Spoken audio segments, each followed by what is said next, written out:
morning, everyone, and Happy New Year for those who are attending service for the first time this year.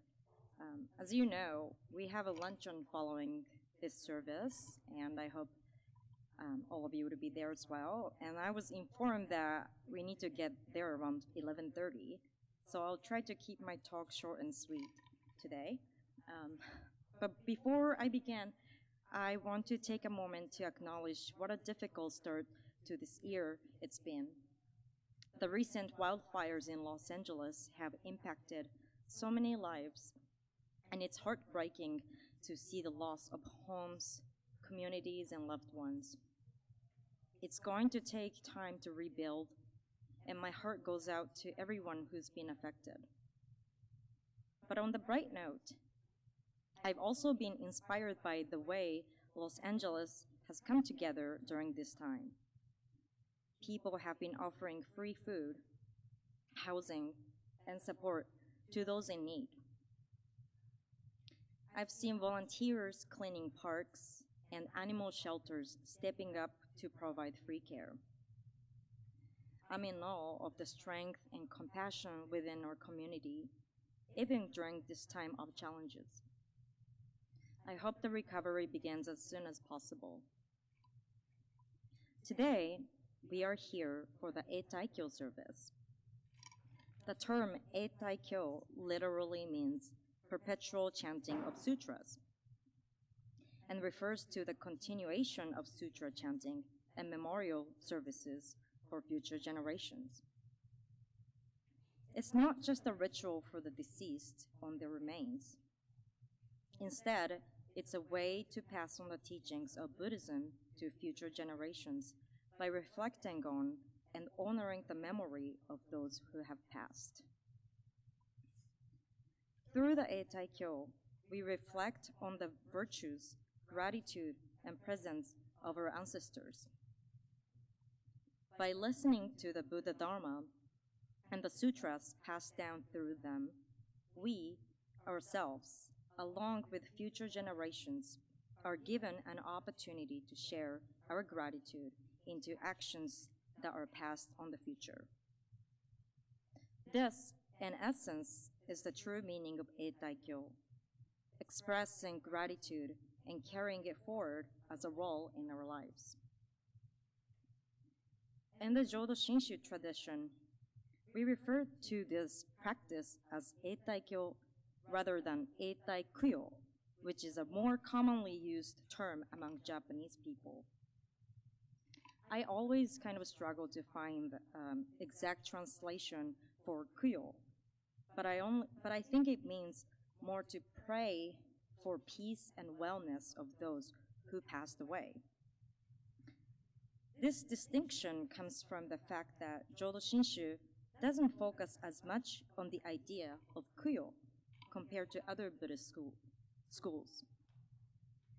One of Shinran Shonin's direct disciples worked to compile and preserve his teachings to make sure they were passed down correctly and not misinterpreted.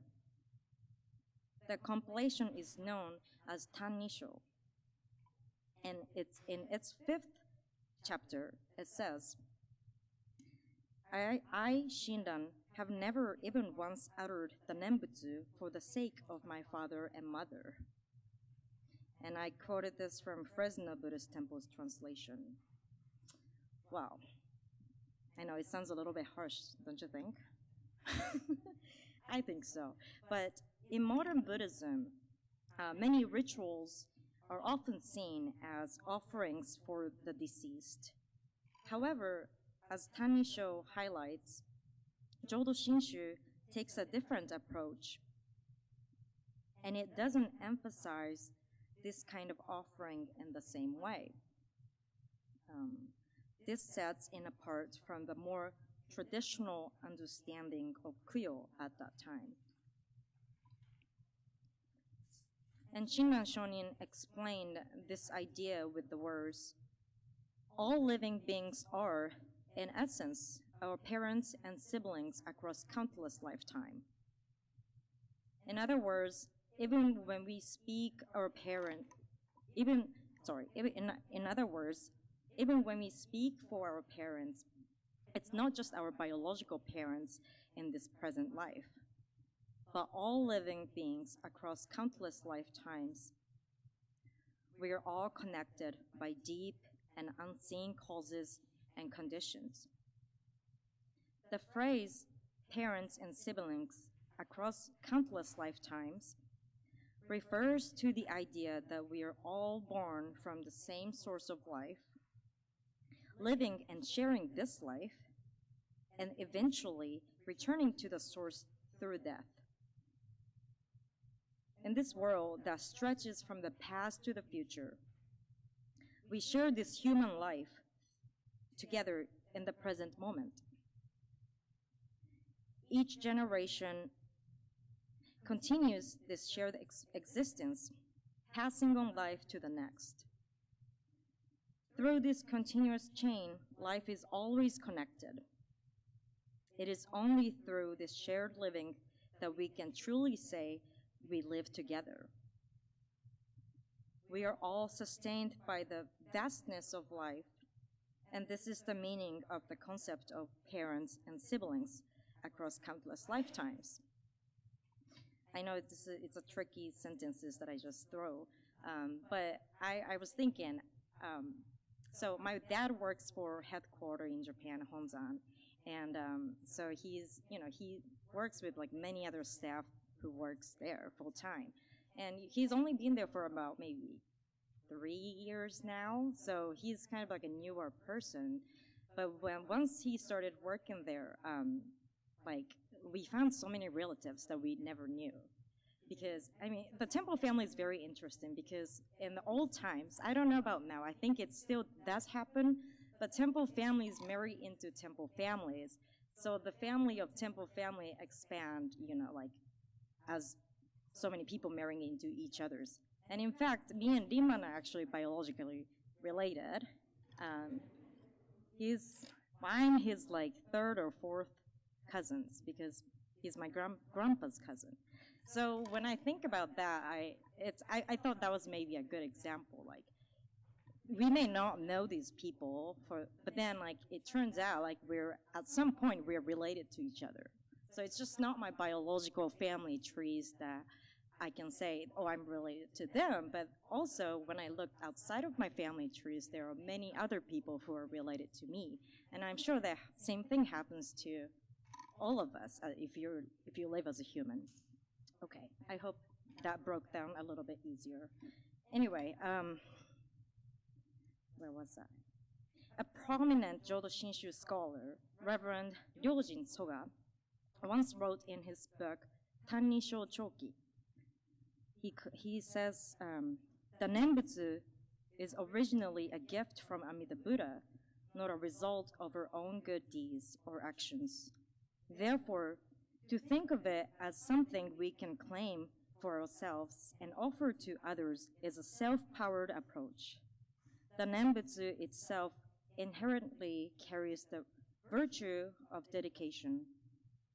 First and foremost, the Nembutsu is the path by which we attain Buddhahood through the working of the Mida's vow. For this reason, it is a misunderstanding to use the Nembutsu for the purpose of filial piety for our memorial services. In simple terms, the Nembutsu is a gift from Amida Buddha and isn't something we use to pray for the welfare of others after their death. However, Shinran Shonin did not completely reject the act of mourning. In Kudensho, which is another work compiled by Shinran's offsprings, he quotes Shinran's words, "When faced with the grief of losing loved ones, such as parents or spouses, it is natural to mourn deeply. Those who say, 'You should not grieve, but instead rely on the Dharma and recite the Nembutsu,' fail to understand the true spirit of the Jodo Shinshu teachings."